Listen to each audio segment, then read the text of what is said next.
Hello friends,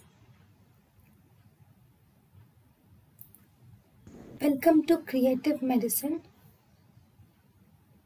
In this lecture, we will learn about Chest physician performs a bronchoscopy in a procedure room of OPD to make the instrument safe for use in the next patient. The disinfectant used for endoscope is we use 2% glutaraldehyde for 20 minutes is used for uh, endoscopy. Let us learn some points about glutaraldehyde also.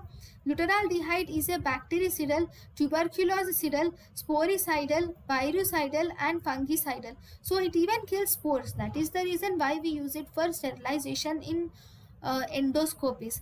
It kills tubercle bacilli also, and it also has no effects on, it has no deleterious effects on instruments, so it is safely used for any type of instruments. With thank you.